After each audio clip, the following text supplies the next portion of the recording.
Dark Satellite Media. Cool. Hey, welcome to Red River number 62. Today, we're still doing the quarantine thing, obviously, so, it ain't in person and stuff. So today on the phone, I got to talk to my boy Creature from Rebelmatic and also the solo hip-hop artist Creature. What's going on? Everything's smooth. All things considered, I'm good. All things considering, exactly, man. So yeah, I ask everyone, obviously, man, I assume that you're somewhere in the NYC. What's life like for an independent musician like yourself at a time like this? It's obviously, a lot of our income is performing and doing other stuff like that. It's a bit rough, but I've worked regular job stuff too, so I'll be getting unemployment and we've been working it out, making it work, man. But the first couple of weeks was crazy, or probably the first couple of weeks to a month. Then things start settling in and start getting into a routine and just being creative, man. Like, you know what, we're gonna be here for a minute. Let's make the best of the time, Yeah, man, that's basically it. Like you, yeah, and it's funny too, because Rebelmatic has a record in the can that's about to drop. Mm-hmm. The Creaturenomics was the 5-song that you put out, but still, if you can't promote it, you might as well just do some podcasting, get some people aware, get it all out there and stuff. So, just real quick, so this is all through Red Right Recordings, which is a mutual friend of ours, my friend Mark O'Connell. Absolutely. How did you hook up with Mark and Danny?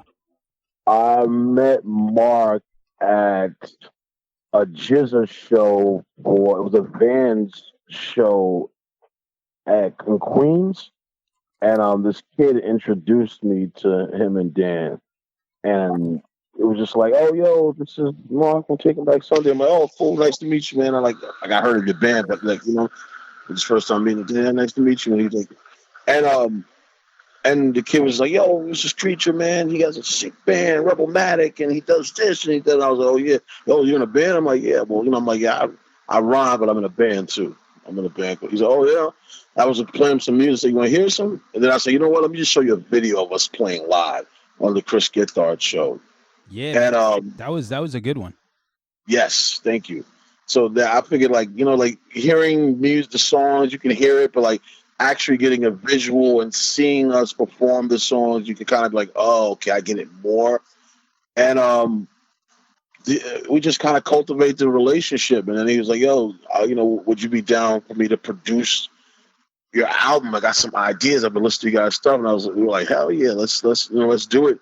So he came in one of our rehearsals and we showed him the songs we had. And he was like, yeah, we did it. And kind of added his expertise and helped us bring out our sound that we already had, made it bigger. So that was over a year ago, and we just been, been rocking and rolling, man. It's like the record was supposed to be out, I don't remember it no more, May. I think it was supposed to be out in May. And everything we had a video shot and stuff got pushed back because of the pandemic, and we just know what to do and just, starting to work out more now. But yeah, the Rebelmatic stuff is due Red Right Recordings, and the solo stuff is my own stuff. Put it out myself. Yeah, man. The record. Obviously, I was listening to some of the mixes as they were coming along because he told me about you guys, and I was like, shit. I'm like, I remember because I feel like my band and your band played. We played Long but I thought we played the Ding Dong Lounge too or some shit. No, we played in Berry's because you know what? Oh, Berry's, yeah. Yeah, and you and I were having a conversation outside of in a parking lot about hardcore and hip hop. Oh, that sounds about right. Yeah, we were like hip hop, and because we both had a mutual friend. Head Trip. So we talked. That was kind of like that. That's how that happened. God damn, man. All the shows kind of mixing together, but I was like, why do I know Rebelmatic? So when he played me the stuff, and it's funny too, because he told me that he went in kind of as a producer as well, which is tough for someone who man, I don't know. Like I've done that too. Where like one of my best friends who does the recordings, he'll like make suggestions on the songwriting, like maybe like Right. do this here and there. And is that something that you guys have ever been comfortable with? Because I never have been. I mean, we never really had it, man. Like we kind of produced ourselves. Like I kind of produced our records before, so like and the engineer, but we were open to it. We were like, oh, dude, like we're open to at least hear what you got to say and try it. And if it doesn't work, it doesn't work. But if it works, we'll do it. It's like everyone was very like, yeah, let's go. We got an idea. Let's at least try it. It's not gonna hurt us to try. But most of every other idea he had, it made the songs better. Yeah, man. There were songs that it's literally songs that he heard. It's like, yo, there's nothing. That's wow. Okay, that's it. You know what I mean? And there were songs like, yo, I think if you did this right here, maybe cut the chorus a little bit or make this part punchier. So it's always good to have an extra ear. I'm with Rebelmatic, like I'm extremely hands on with that, but I'm at least I'll say my ego's a little bit less with the band. Where in rhyming, I wouldn't like someone told me, yo, do that over. I'd be like, huh. I'm not doing that over, dude. That's not happening. Yeah. That's not happening. That's not happening. No, and that's good, man. And you're able to basically, especially with the band, because like with rhyming, it's just like, hey, man, here's the beat, and you got you got your bars, and maybe you'll throw a hook in there. The band stuff is a little bit easier for an extra ear because it's almost like having an extra band member. Absolutely. And if the chemistry is there, if you trust the person, and Mark, obviously he's a great songwriter. He does absolutely some of the songwriting in his band as well. Absolutely. So it works out, man. Like so it's what's the name of the record? Ghost in the Shadows. Ghost in the Shadows. So I think it's 10 songs and 24 minutes and 9 seconds. Yeah, man. So for me, I gotta say, like when I think of the one that really, really, really sticks out, like I think all 10 songs are actually really good. I gotta say, Avenger is oh wow. Right, I think it's different from everything else, and well, it's different for a reason. Okay. It's different for a reason because the music is kind of like, I kind of came up with the music for that, and I wrote the lyrics for that. So okay, yeah, that's what I'm saying. So like that's why I figured like out of the production, I think that's the one that stuck out to me that I figured. For some reason, I felt his fingerprints on that song. Yeah. That was the song that he was like, yo, I just think you guys could do this dope. I think you guys could do it, add your own spin to it and make it your song. We're like, all right, well, we're always willing, like, let's give it a shot. It'll work or it don't work. There's no loss. Like you like it or we don't like it. And I heard it and I was like, all right, I could write, I could write something. I could hear it. And we did it. I mean, we liked it. We enjoyed it, but it definitely, it's different from our signature stuff. Absolutely, I think it's good. And I think it's sometimes that's like the piece of cheese that gets someone in, because like for example, to flip it to like my girlfriend, let's say, I would always try, like we were talking about Mayhem Loren, right? So I would always try to get her to listen to like hip hop music. And certain things she just like if it's too lyrical, it's just like it's not it's too heady. Yeah, it's too heady. But like you sneak in like some like I'm trying to think of like a song that she really like. R.A. the Rugged Man's like definition of a rap flow. There's something about the brightness of that stuff, and then from there she became a fan, and then she was able to explore the rest of the catalog, and it's almost like when a band does a cover. And it gets you to the catalog, be like, oh shit, like okay, this is my door in, and I feel like that song is definitely going to get some ears that are. Yeah, I mean, I think so. I think it's a possibility. Yeah, why not? Why not? I think people will hear it and like, oh yeah, kind of the same way you explained it. They could be like, oh, this is a good song. Wow, this is like really a catchy song, and it's not like their other songs, but I like it. Yeah. I like it.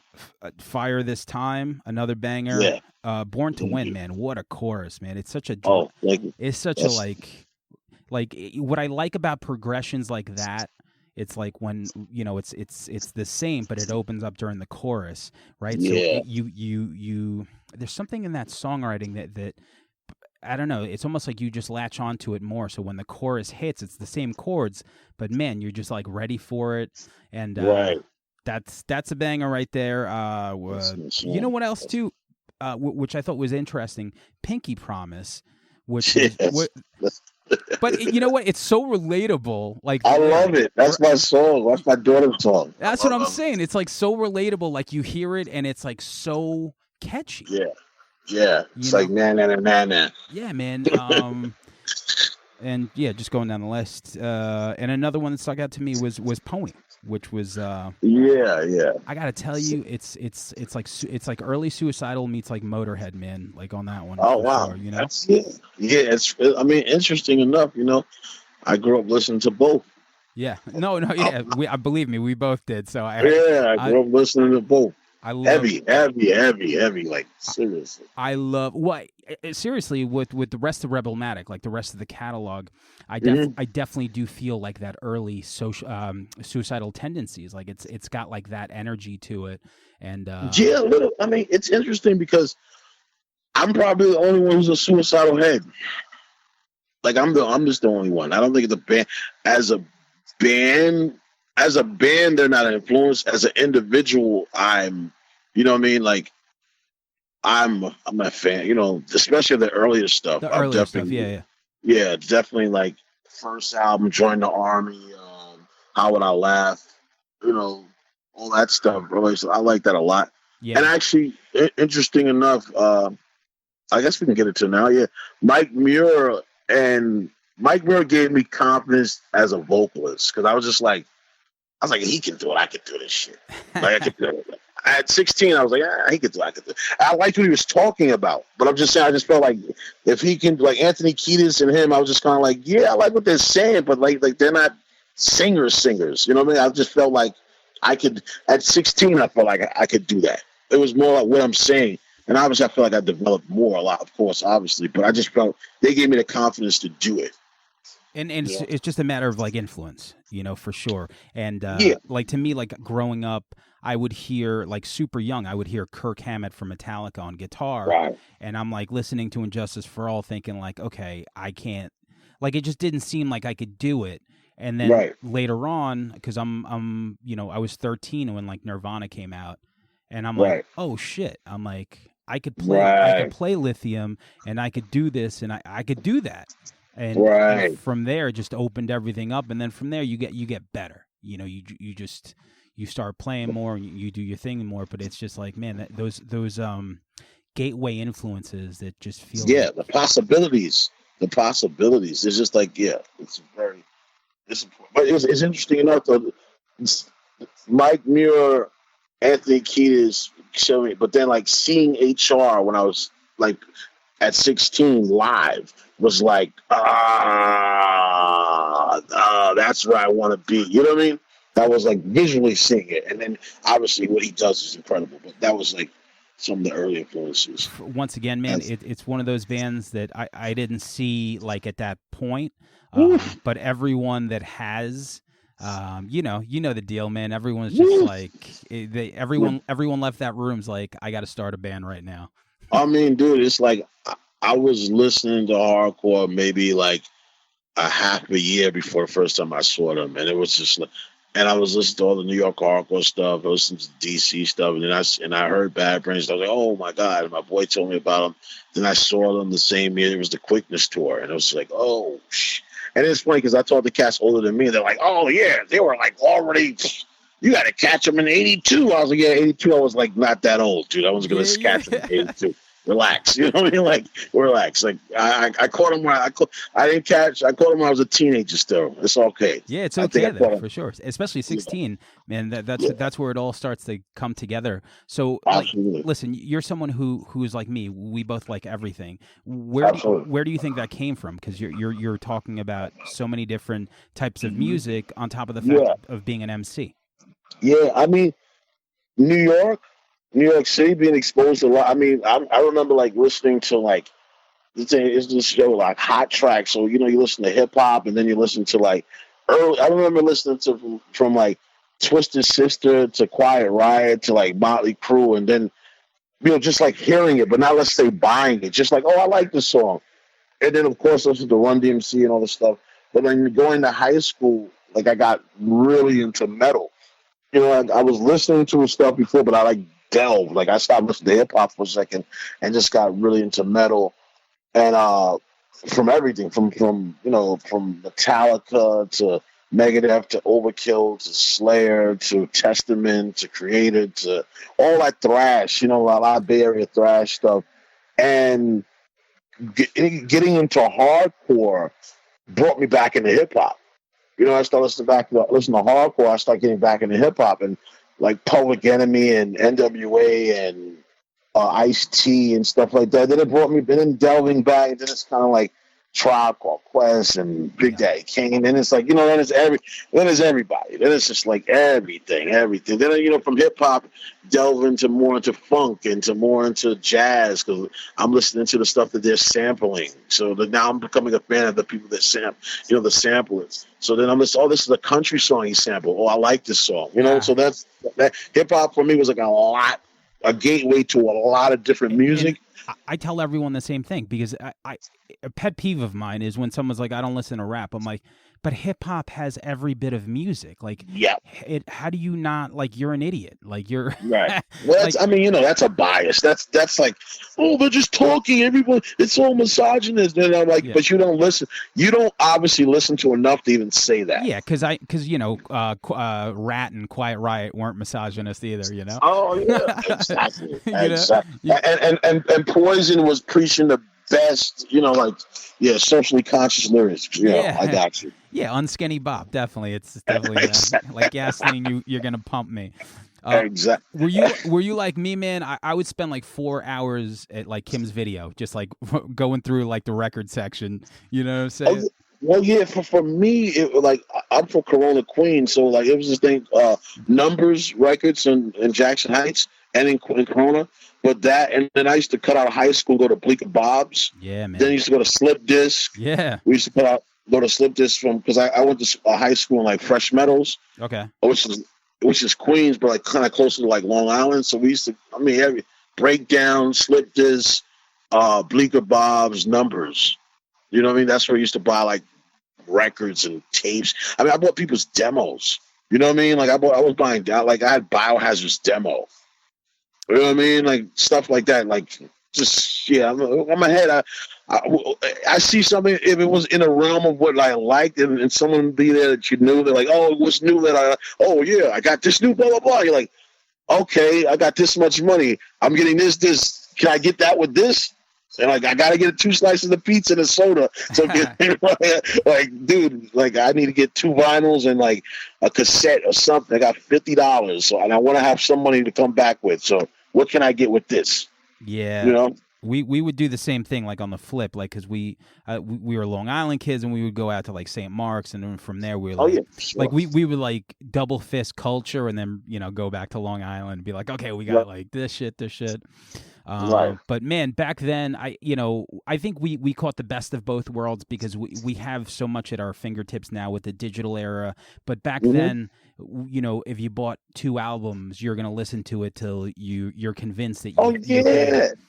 Dude, I'm like, I spent money on this. So I there's no way I could only like one song. You're gonna listen to it. Oh no, yeah. Dude, oh man, it's well, the music lasted longer too because of the time. Like you have an album and you would listen to it for a year and a half. Yeah, 2 years, and then you're like, oh, the new album's out, and you're excited, and you're like, wait a minute, I don't know if I like this yet. This is not that good. The second album after the one you've been playing for like 2 years, you're like, I just seen you guys perform and 3 times in the last 2 years. And I've been listening to this album, and now I hear this new stuff, but I'm not sure yet.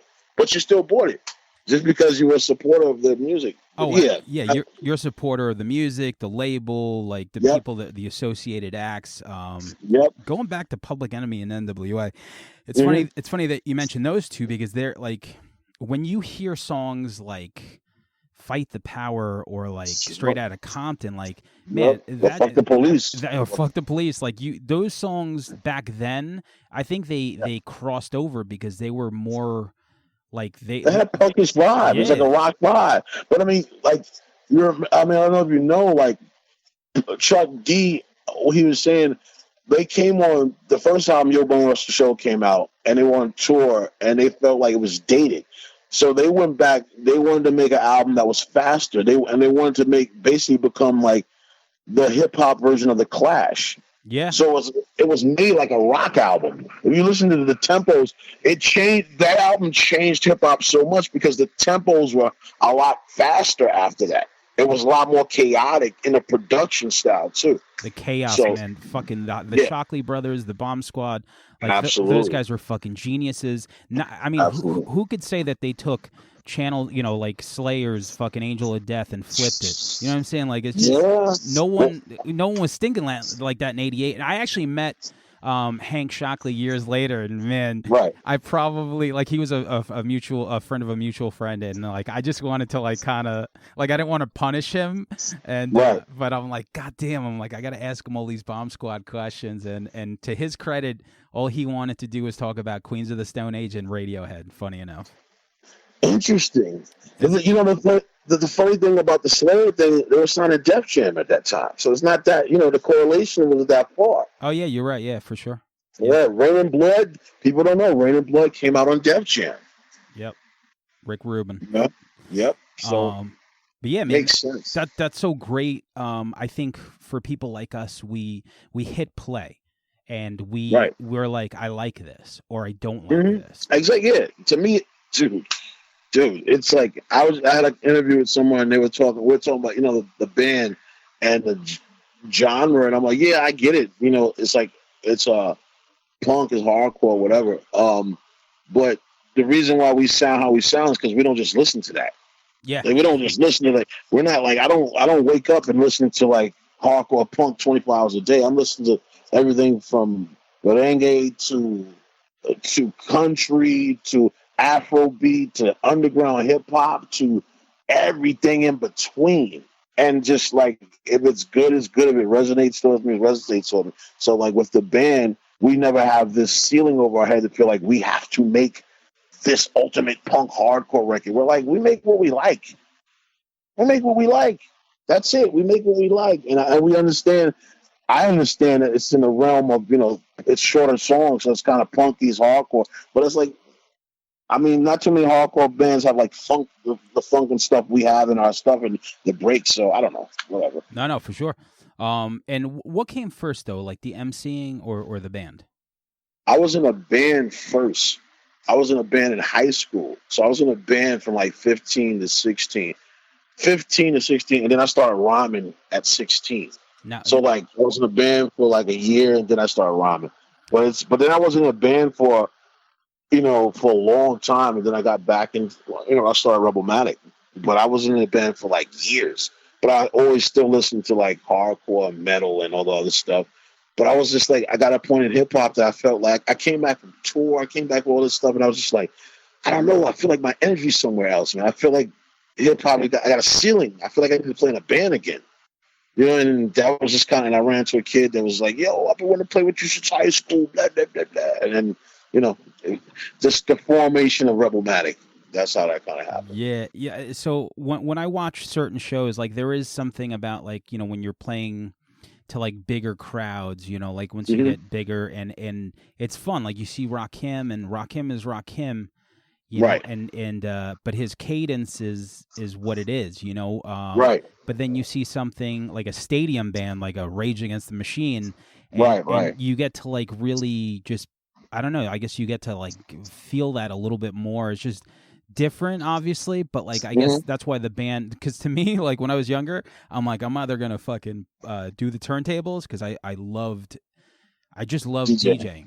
Did, like there was just something about it that I love the blends of music, or I'm gonna play guitar and I'm gonna write songs, which is what I ended up doing. Right. No, it makes sense. It makes sense. I mean, but there's some. I mean, at this point for me, it's like this. They're the same part. They're like different parts of my brain, but the same thing. I've been doing both for a long ass time, so it's just kind of like this. They're not even something I have to think about. You know what I mean? It's just kind of like, what do I put more time? I put more time towards the band, but like the pandemic gave me time to just say, oh, all right, the album's delayed. Let me go into the studio and record some stuff. That was just really it. I recorded a bunch of songs, and it's like, all right, cool. I got an EP. I got another EP recorded, and I'm writing. But we're writing another Rebelmatic album. I'm writing another solo record. It doesn't just right. It doesn't end then just right. That's it. Now, as far as the production goes, like who does a lot of different. This one, a friend of mine, Black Crane. And it's interesting enough. He's a guitarist and a drummer. He's a guitarist in a hardcore band called Maafa. Okay. And he's a drummer in a kind of like I guess it's a noise hardcore band called Trophy Hunt.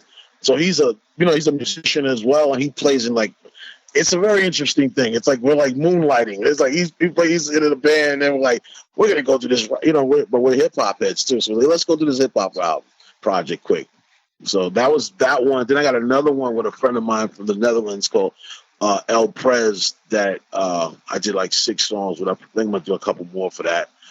And I just I'm just working, man. It's kind of low pressure because I write differently for both projects. Like the stuff I do solo wouldn't work with Rebelmatic, especially now. Yeah, and you have long roots in New York hip hop culture. Oh yeah. I know we had this discussion, and the more that I didn't know the half of it, to be honest with you. So as I knew we were going to have this conversation, I jumped in a little bit more, and I was super impressed, man. There was a lot of stuff on Bandcamp. I got tons of stuff. I was signed in '94 in a group called Triflix. Island 4th and Broadway.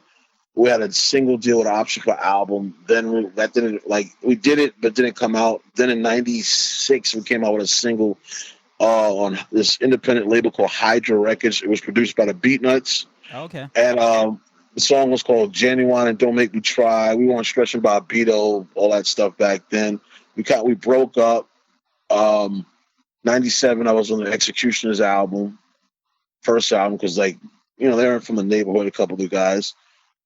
Those are turntablists that they're like the beat junkies, man. You know what I'm saying? They're just like straight up like legends. Dude, I mean, I've seen routines them practice that wind up becoming legendary routines. I've seen 8-Track practice at Mr. Smith's house when he was 16, when he was 15, like for real. So it's like, yeah, dude, the Beatnuts, everybody, that's I grew up, and then the Corona connection, right? Yeah. Drew's from he's from down a block. He's from down a block, and then later on, my boy like Mike Ladd, Rob Sonic, and the whole that we're all part of a collective. Some other stuff. I'm in a lot of different worlds, man. Different worlds. That was I was going to probably like around 2000. Really, I started going to a lot of the shows out there. Like I remember going to see the Atmosphere God Loves Ugly record release at the Knitting Factory. Young Aesop Rock opened up, around Labor Days. And then from there, man, I was in, so like the Def Jux era hit. I was around that Jux era heavy because my boy Rob Sonic was signed to Jux. So I was touring with him. Like I was like hyping him up and doing a versus on his set because I'm on his album as well. His first album that's on Jux, Telecatessen. Yeah, I'm on a song called Sniper Picnic. That's on the Tony Hawk American Wasteland. So. Oh, maybe I saw you. I saw those shows. I went to a lot of those shows. I remember SA Smash. I remember Hangar 18. Yeah, that's my guy. Yeah. I'm on a song Hangar 18. I've done shows in Long Island with Cage. We've done Lyft, all that. Like all those guys are like, a lot of those people I've been around. LP, have been around him for like the last 20 something years. These are people that contemporaries, especially the Jux guys. But like I said, I've been I've been putting out music for a long time, and it makes sense. It makes sense. I mean, like I've had like in-depth conversations with. Like like Ill Bill's a real like metalhead and rock guy too. Oh So, my God, you him and I kidding have me? had like Yeah. in-depth conversations about that. Like he's like, "Oh, how you know that?" I'm like, "Come on, Yeah, I know." I'm like Celtic Cross, man. Circle of Tyrants. I know you got that from. yeah. Come on, Yes, stop, right? Yeah. stop. Even the nonfiction logo is Voivod, Oh, very black, dude. Come on, man. I love Oh that. man, I love dude. so Away actually did it though. That's how about that. Away actually, they didn't just remake it. Away actually redid it for them. okay. Yeah, so no, I know a friend of mine in high school was a huge Voivod fan, so I know a lot about Voivod. Well, those guys, I mean, especially Bill and Gore, aka Lord Goat. Yeah, He's been on the show a few times. We had him on the we did a Slayer episode and we did a Iron Maiden episode, so he was in kicking. But yo, those guys, what I like pop culture references. I like, you know what it is. I feel like the more you listen to certain things, if you connect the dots enough, I like that because like there's so many references that people don't get, but I think if you're a pop culture junkie and a music nerd, that you're just like you want it more. Yeah. Dude, I said on my verse on the Doom album, I said, you do what the Who, you must be slipping glue like the Ramones. Yeah. Like, yeah, like you gotta know, like anyone who they're like, yo, he said the Ramones. Yeah. He said slipping. Oh, like that was the reason of saying stuff like that. So like, oh wow. And that's exactly on the Victor Vaughn thing, right? Exactly. Man, that's another legendary guy right there. Just sure. How does that come about? By the way, because he's such a mysterious dude. Like, how do you jump on that track? I did something with the label that put his stuff out, Sound Inc. Records. I did a song called Human Error in 2001. Okay. With them, and on a B, it came out as it was on a compilation, and on a B side, there was a song with Doom and Curious called Monday Night Fluids. So when they were working on Doom's album after, and they were like, "Yo, we're doing these like posse cut things. You want to get on it?" We played your stuff with Doom, and he likes, he liked what you're doing. So it was like, "Oh yeah, all right, cool." I was like, "Oh yeah, Zevla Vex, of course." You know what I mean? Like, so that's how it happened. Okay, yeah. I mean, especially those, the guy had so many aliases, but I feel like Oh no, Zevla, but see Zevla. Oh no, X Zevla. Yeah. Zevla X is like KMD, yeah. Yeah, KMD, like, he was on the gas space with third base, man. So he's like, I remember him from then, and I was like, "Oh, Doom, okay, cool, yeah." And it's funny. I did the verse, and just like they paid me for the verse, and I was like, "Cool, whatever." I didn't think about it. And then I went on tour with Rob Sonic, and they were like, and I'm like selling my stuff after the show. And I'm like, I have an EP at that time, and I'm like, "Yeah, check out my music, yeah, whatever." And they're like, Creature, are you the same Creature from the MF Doom album?" I'm like, "Yeah, you heard that?" They're like, "Yo, that's incredible." I'm like, "Wow!" And that's when I realized people were listening, because I didn't, you don't know. You're if you stay in New York around certain people, if everyone's listening to only like, I don't know, at that time, if they listen to only G Unit and Dipset, you don't know that everyone, anyone outside of your realm of certain people know about who MF Doom is. If I tell people, my friends, then, "Oh yeah, I did a song with MF Doom," then they'd be like, "Oh cool, yeah, that's what's up." It wouldn't mean that, you know what I mean? It's man. like, but everyone else, like, "Yeah, that's incredible," but it didn't mean nothing to like some of the people I was around and grew up with. No, for sure. know? Yeah, you're right. Because like even like I know you posted today like a Cold Vein song. And Oh yeah. I'm just like, Those my guys. Like I'm saying, like, but we're all here listening to this, and I feel like we knew about it, but I'm thinking like, how the fuck is this not the biggest album of the year right now? I mean, think about it, it's almost 20 years ago. It still resonates. If they did that right now, that people would, it's a great album. Yeah. Well, shout out to Waldo and Vaz. Maybe it was a little too ahead of its time. You think maybe like 10 years? Nah, not at all. Because you know what? It did really well for that time. Oh, absolutely. It's probably, if I'm not mistaken, it's probably one of the best-selling albums on Jukes. So, I mean, it was critically, you know, it was a rave of the town. I mean, it's the fact that we're still talking about it 20 years ago. You're So right. You're right. You're right. It's a great record. Speaking of touring, like what kind of touring did you do under Rebelmatic? We did Toronto. We've done we went on tour with Angelo Moore from Fishbone. So we did a lot of East Coast stuff, a little Virginia, like North Carolina, Florida, real state stuff. We haven't really hit overseas yet. It's like harder for a band to just grab, especially it's like people, depending how much, I don't want to say clout, but how big you are. People, oh yeah, of course. They want you to pay for everything and just get over there and maybe give you a cot to sleep on. So, it's a little, the older you get, you're kind of how long, what? I don't know. So we did Canada and we did a lot of the States.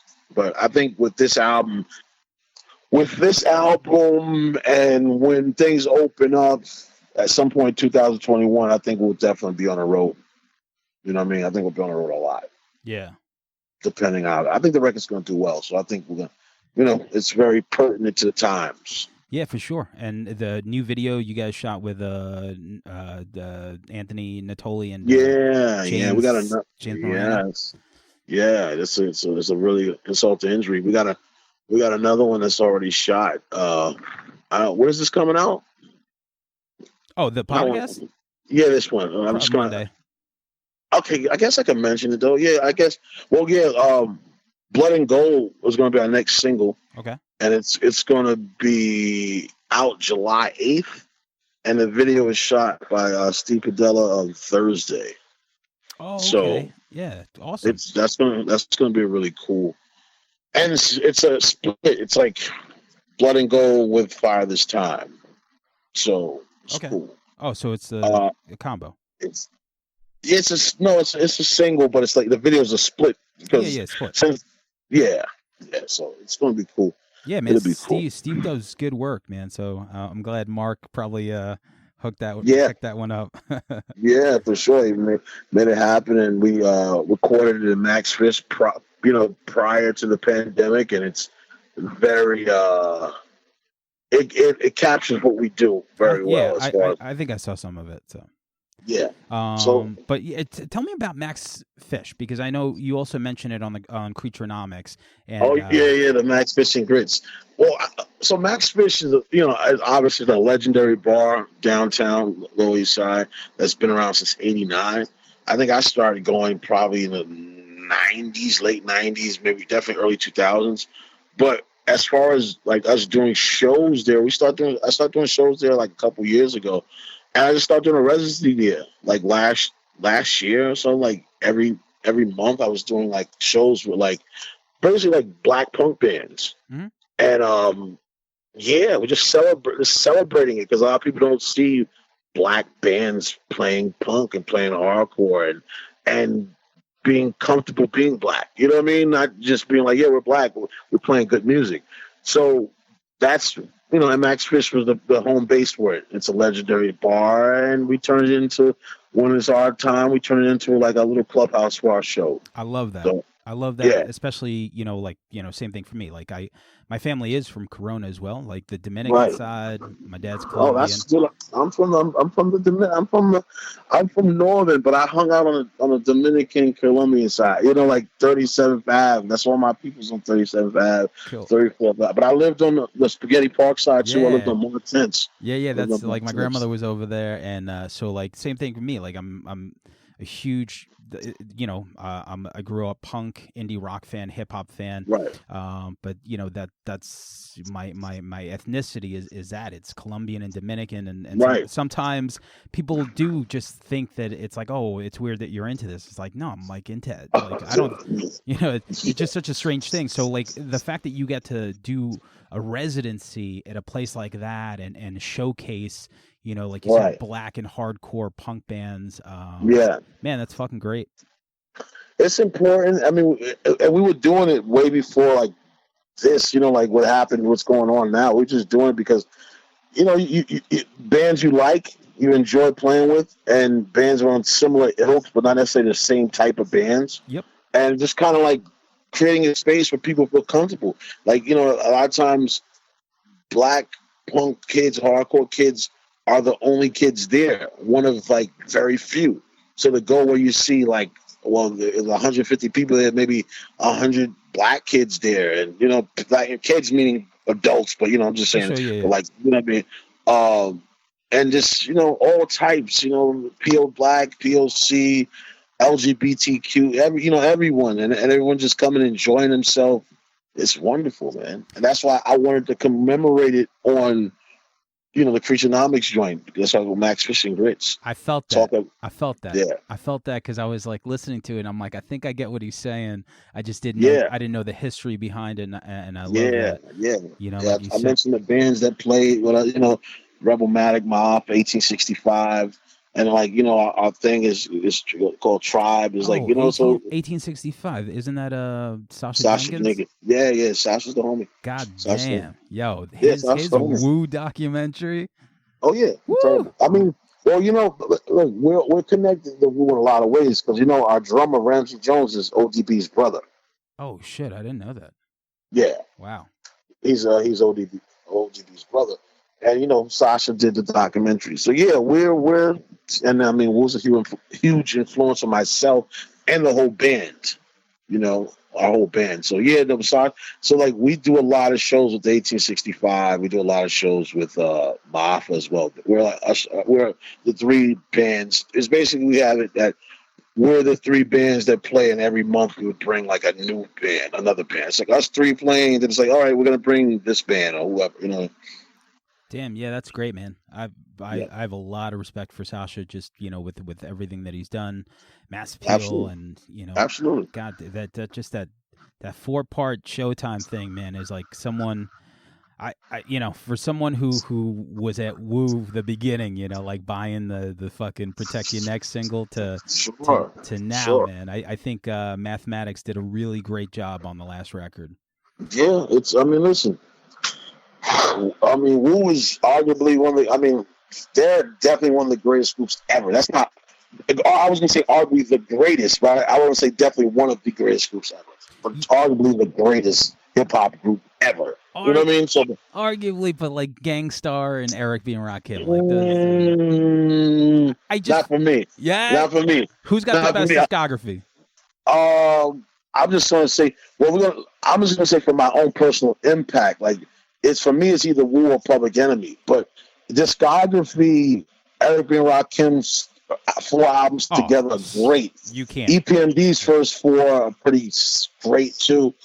Gangstar's a great discography. But I'm talking about impact and just like, you know, and like pound for pound talent. Like Gangstar's incredible. Eric B. and Rakim is incredible. Like this is like, you know, Rakim is modern rhyming. There's no one. We don't rhyme the way we rhyme without Rakim. That's point blank. So, and Guru, rest in peace, was incredible. So let's get that out the way before we go any further. But as far as impact, Woo was unparalleled, and Run DMC was like the first stars, like, you know, a sneaker deal without being athletes, you know, and then Beastie Boys did what they would do. But I'm just saying, like, as far as like impact, that all across the world, that you could just throw up a W and people know, they can see that symbol and say, "Oh, Wu-Tang."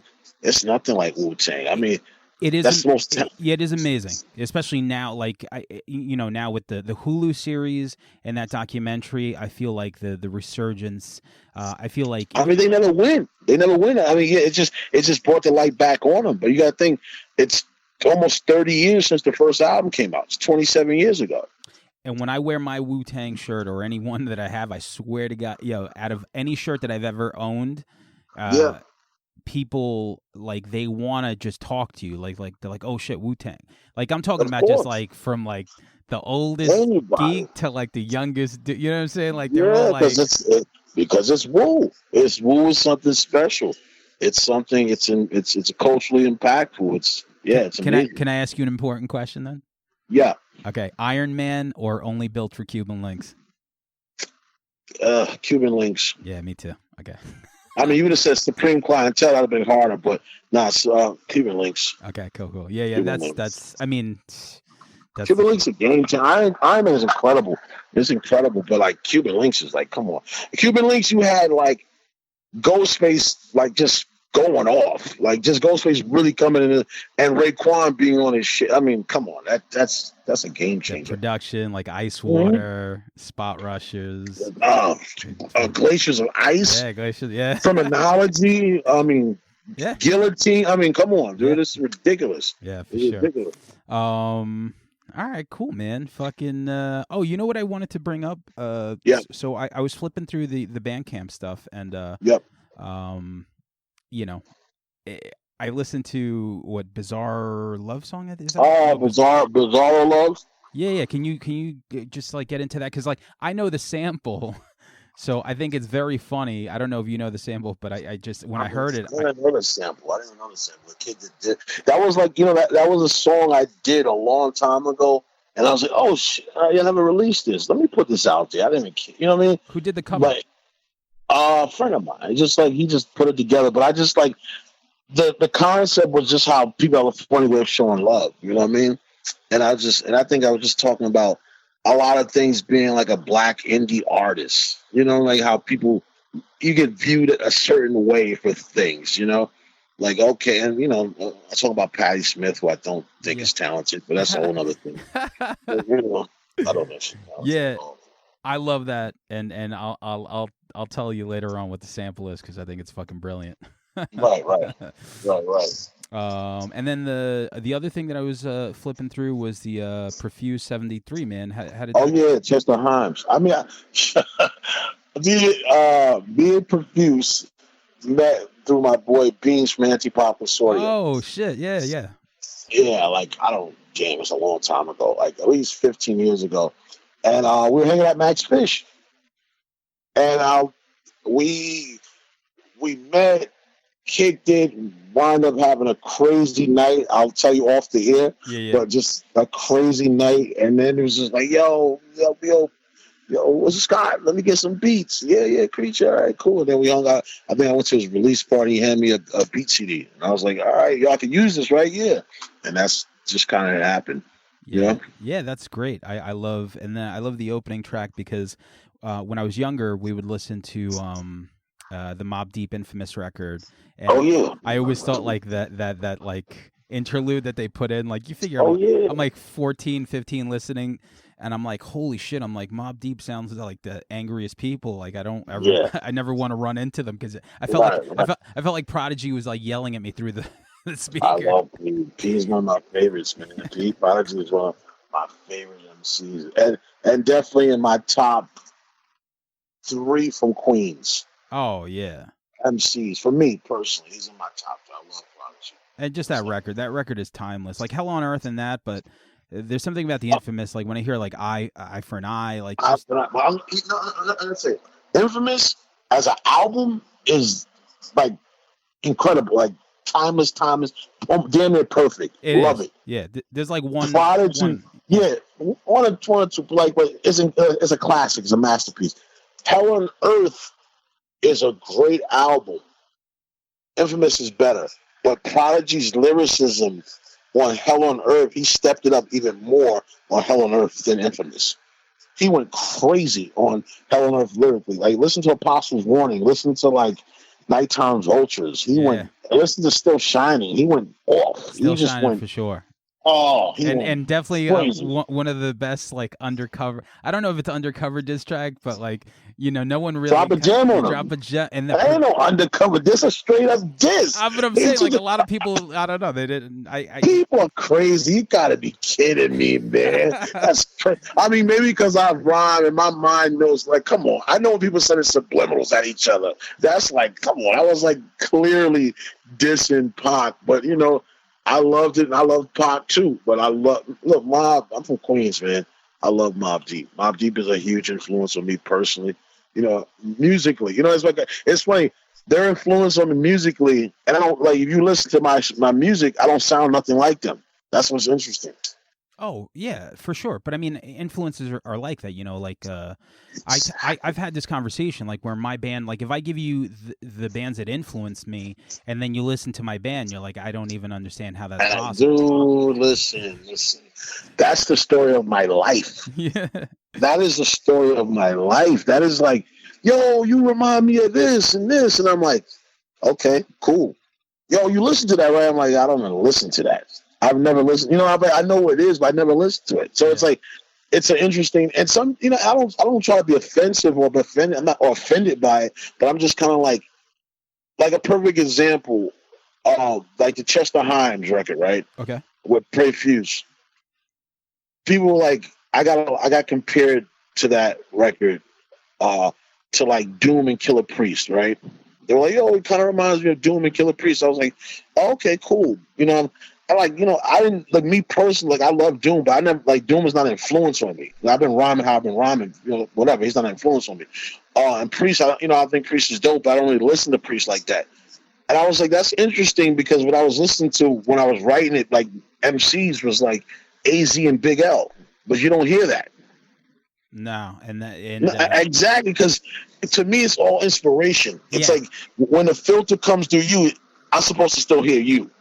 Oh, absolutely, yeah, and that's what it is too. Like it's filtered through you, and the way you put it out. You know, it's like Exactly. it's like the Nirvana was influenced by the Pixies, but Mhm. they sound nothing like the fucking Pixies. But it was like the influence that they took, and I love that, man, because we're all listening to each other, and we're all basically getting inspired to be like, hey, you know, like I'll listen to like the Infamous. I'm like, oh shit, I'll pick up my guitar and write like some sappy acoustics. You know what I'm saying? But still, Yeah, like, that's yeah. yeah. But that's the thing that music people get it, but then like I don't know, maybe sometimes the audience gets lost on it. Sometimes the audience are like, yeah, but you're supposed to like this, and like, not really. I mean, why? You know, like, I'm supposed to be doing like a conscious type of music, and I listen to some super street music. What am I supposed to listen? I listen to whatever I want to. Whatever I want to, yeah. Whatever I want to. I don't have to listen to. Like, come on, are you kidding me? I you know, sometimes I want some heady shit. Sometimes I just want to dumb out. You know, like I want to listen. I'm on the same man. Listen, all kind of stuff. I'm into music. I'm into expression. Yeah. I'm into all kind of expression, and like. And to go back to Rebelmatic is like, you know, I don't know. When you hear Rebelmatic, what do you get from it? Like when you hear when you first heard it, like what not to say put it in a box, but what did you get? Me? Yeah, I thought you're a music guy. Yeah, I thought it was like completely. So like the stuff that I heard was the stuff that Mark sent me, and to be honest with you, I was like, man, I'm like, this band sounds like they could have been on an SST cassette in like 1988. Oh wow! You know what I'm saying? Like it just had that velocity of, like I said, early Suicidal, but like the complexity, like when the leads came in on like it had a good 80s hardcore vibe to it. But then as I listened to the final mix, which is bigger, I think it's more. It's a very driving thing, but like I said, you threw in. It's not like one thing. Like when you hear a Blink 182 record, you're like, oh, it sounds like, you know, like a pop punk band. But I think you guys kind of have. You guys have a lot of influences, so I think that's what these 10 songs in particular sound like. Right, for sure. I think that's why to simplify it, I say James Brown and Mosh Pit, but it makes it simpler. Just makes it like, okay, what does that sound like? Because it's groovy, but it's like the hardcore's there, the punk's there, but it's a lot more. You know, there was one song I was listening to, and I did get a James Brown, like it was like during like Emergency Break. Is that what it was? Because I was like, yo, I'm like, yeah. Boom boom. Boom boom. Yeah.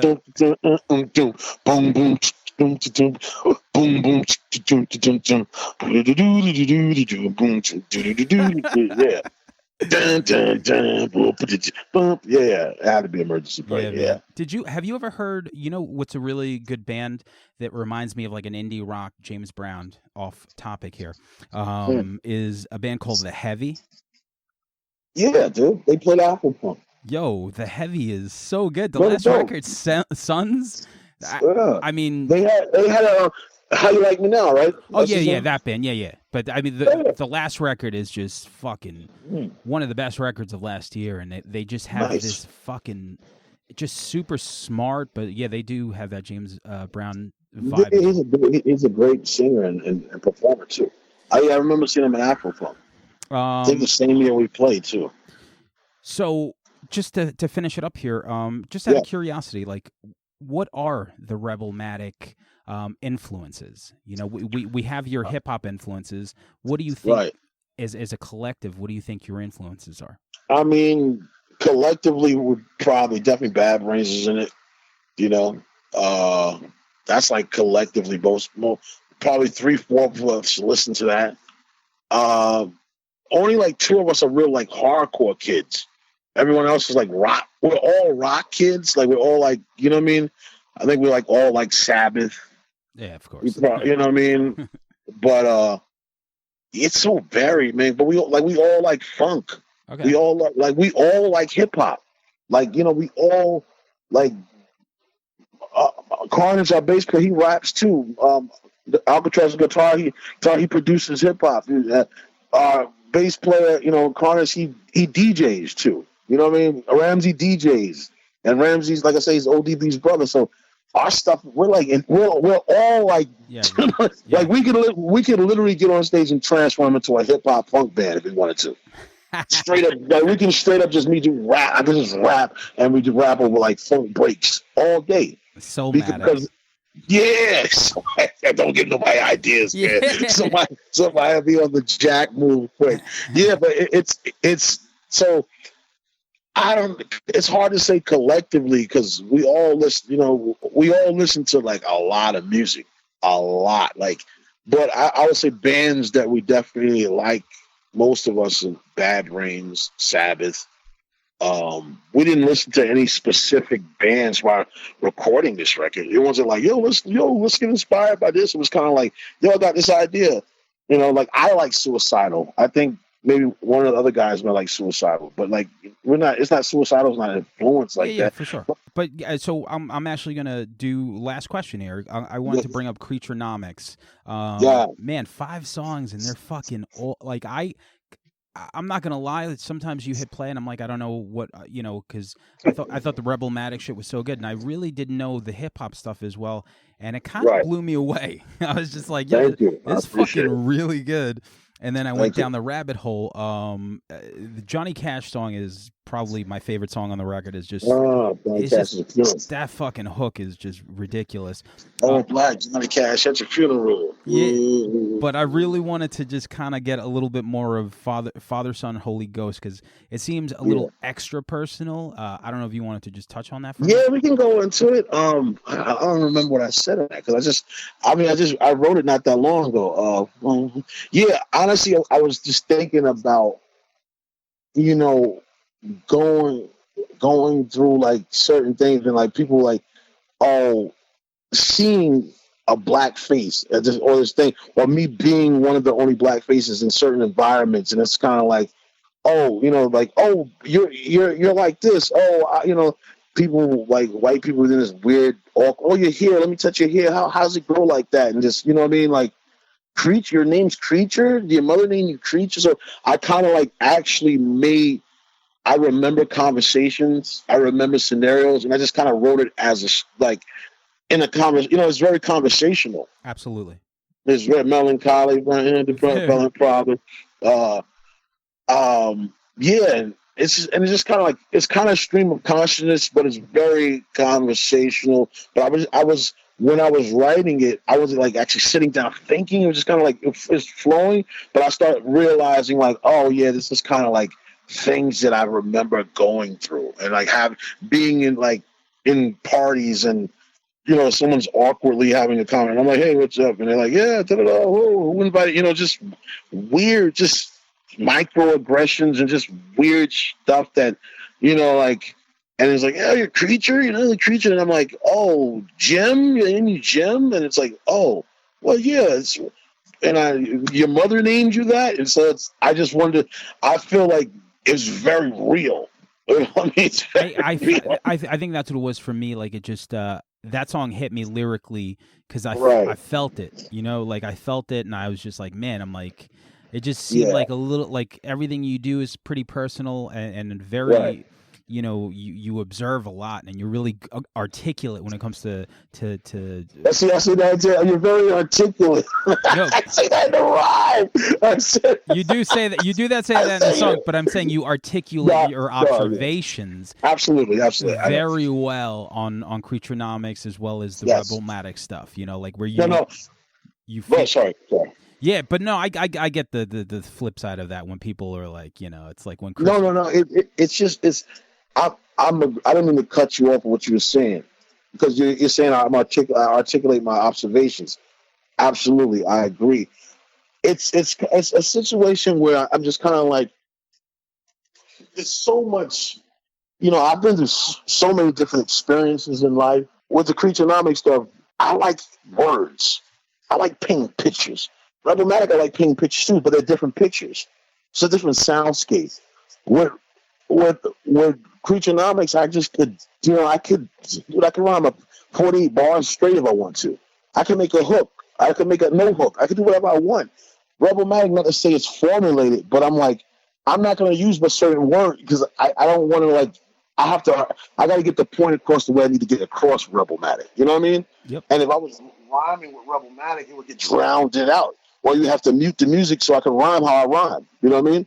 I just felt like, you know, I've been balancing, even trying to keep doing both. You know what I mean? But I was like, the pandemic gave me time, and I have another one, man. I have another one done already.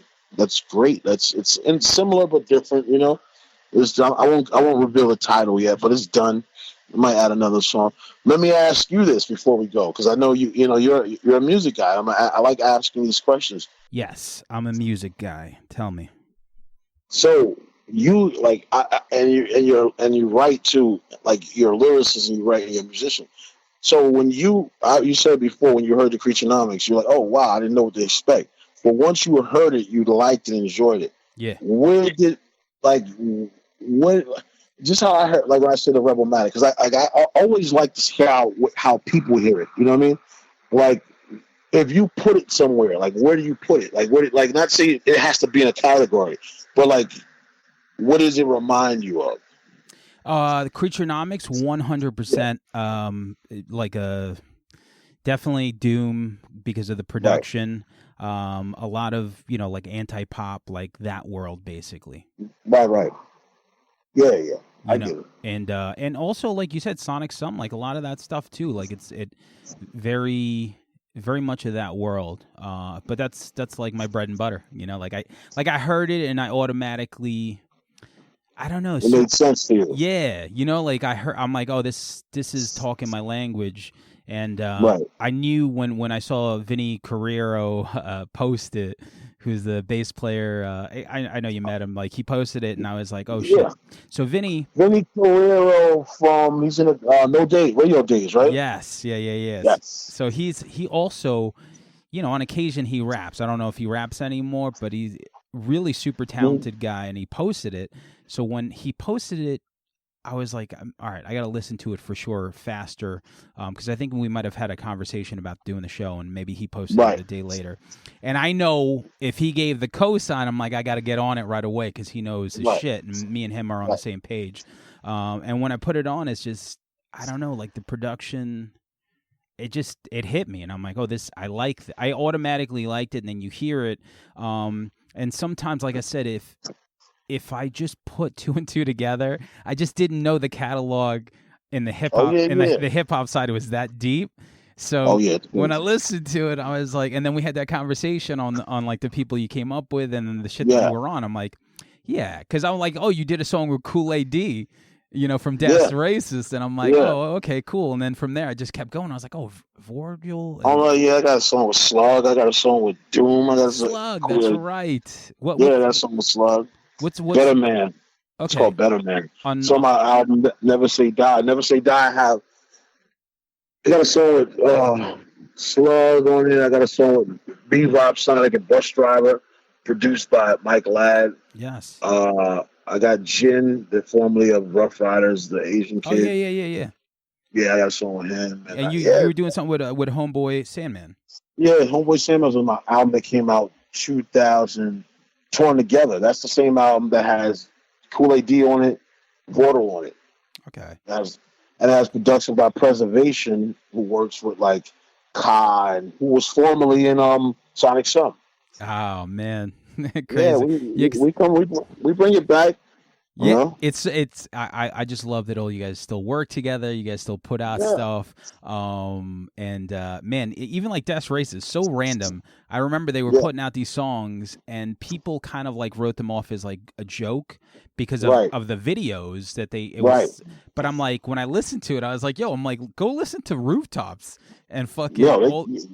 I'm like, this is like they're really good. Like skip, you know, if you don't want to hear the Pizza Hut and Taco Bell fucking song or whatever, but listen to like Amazing. Listen to these songs. I'm like, these guys are actually rapping very good. No, and that's it's funny because I don't know how me and Vic met. Kool-Aid D. We met somewhere.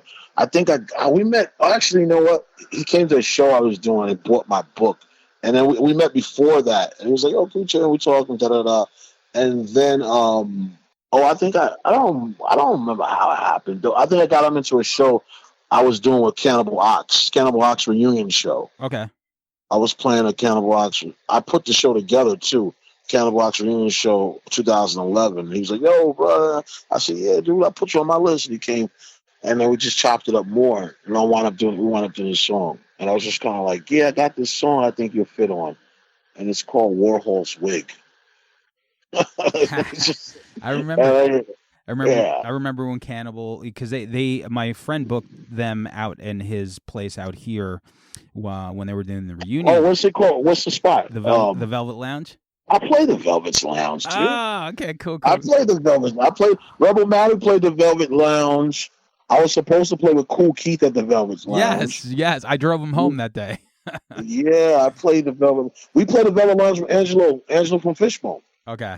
No, somebody else actually. This other kid, my boy Proper 9, that's from Long Island too. But he put the show together. But we were on tour. That's why on the Velvet Lounge. They had some good Indian food, man. Yeah. It's attached to the Indian food place, and I think that was good. I don't know if it was the first or second time Cool Keith played, but the first time I drove him home. The second time I got him on the podcast, and man. The first time my friend who booked the show was like, "Can you take him home?" And I was like, "I guess." He lives in the Bronx. But the whole time I'm thinking like, you know what? I'll do it because this is a rap legend, and I'm gonna punish him. I'm gonna punish him all the way home because I want to talk to him. I want to be like, "Hey," of course. I'm like, you know, What did you think when you wrote Blue Flowers? What do you think? What about Masters of Illusion, which is like the most wow? You know that record? Yeah, of course. That's Kurt.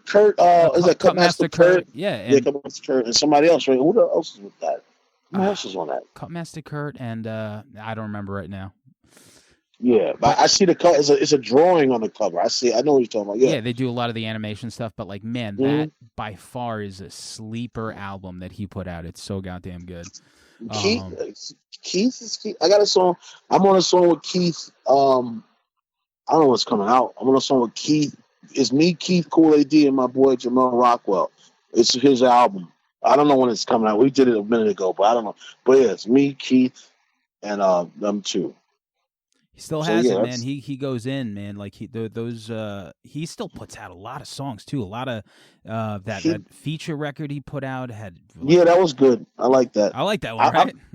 I like that. I'm gonna be honest though. I like the older stuff. I like him when it was more concentrated. I like him when he was more, I like him Ultra Mag. I like early I like. When he was a little more concentrated. I don't want to go there. Yeah, but I was going to say, enough said. I know, because I respect him, and I have a lot of love for Keith. Yeah. Keith has opened up the door for anyone who wants to color outside the lines. So nothing but love and respect for And on Keith. top of that, just like the production on Ultramagnetic. I mean, like those. Oh yeah, for sure.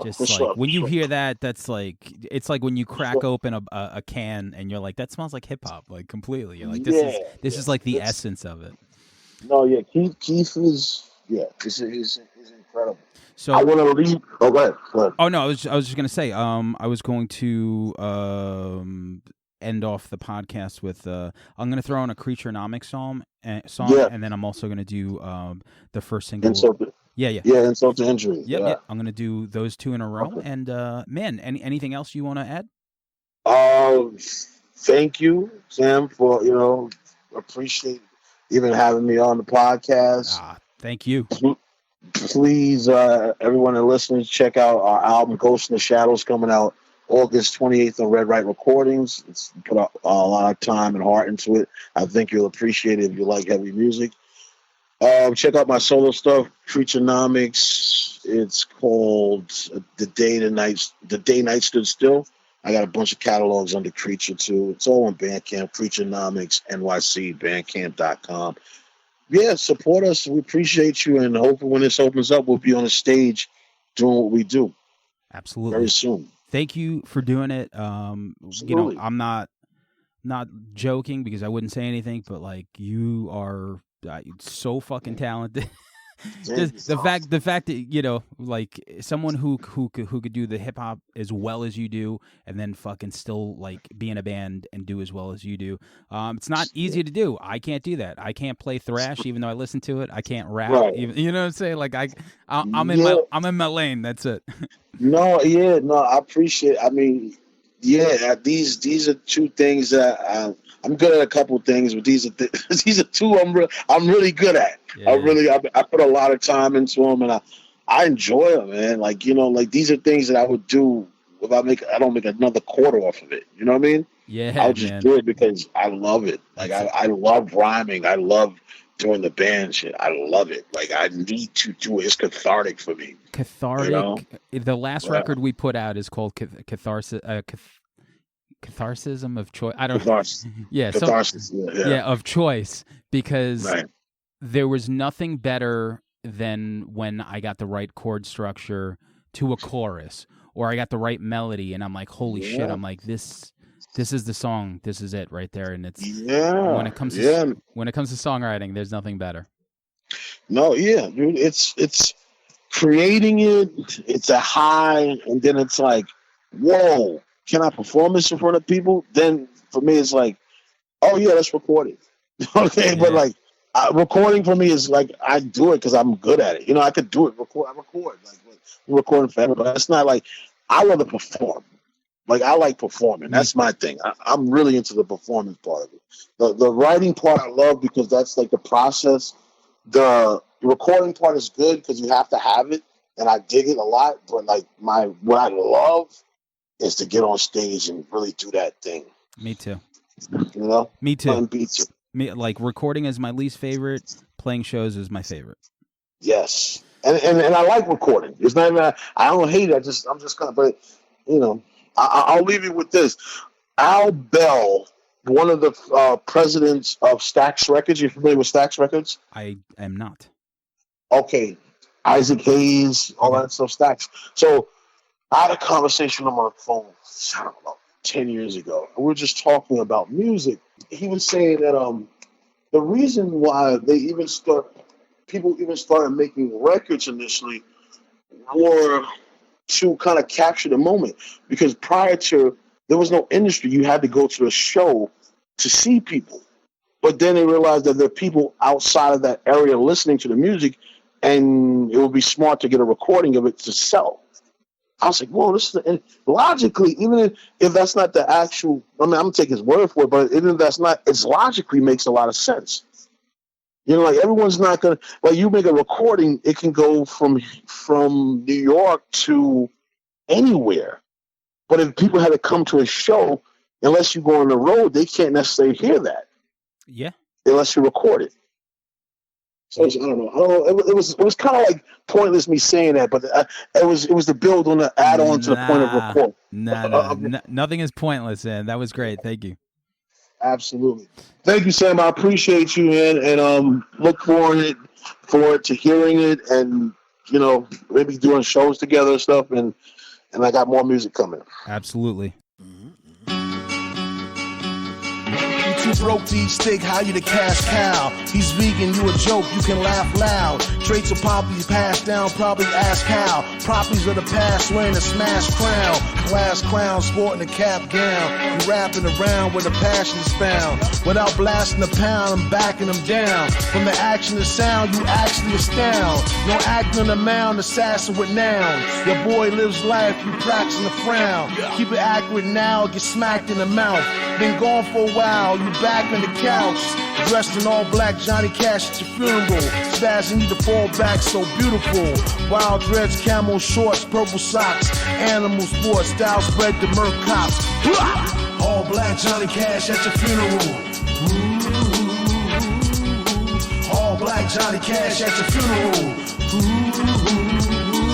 Sincere tone, nastiest in Queens since Sincere Jones. I think he said nappiest. You can't hear Holmes, Edgar Allan, Langston Hughes share poems. You raving for a dream, defer, fear chrome. Who was talking Basquiat, Dali, and 9-7? One's it blasting cops in the alley, the mind's a weapon. Black Muslim married a white Jew.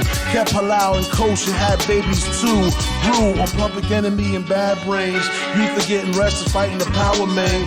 Sickest addicts, first shots to Christmas addicts. Thought they was finding freedom on pissy mattress. First death is calling, the hearse appear. Face burst in tear, you can't purchase air. High head hung, chasing breadcrumb, spitting red rum till the feds come. All black Johnny Cash at your funeral. All black Johnny Cash at your funeral. All black Johnny Cash at your funeral. All black Johnny Cash at your funeral.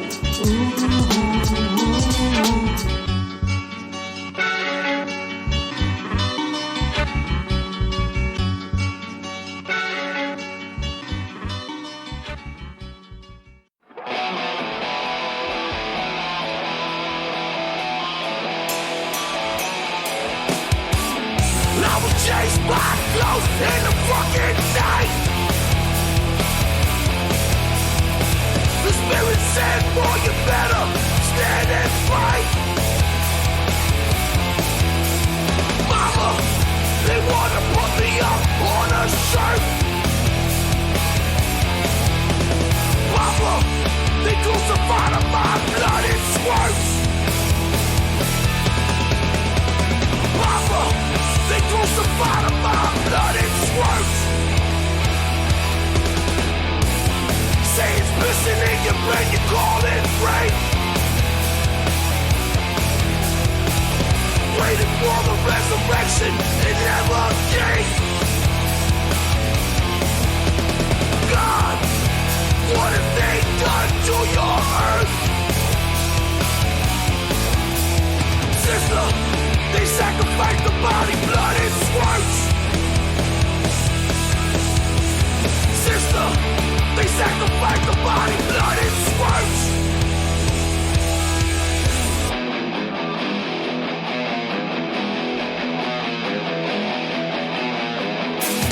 It's off the injury, stuck in the mud. It's off the injury, stuck in the mud. It's off the injury, stuck in the mud.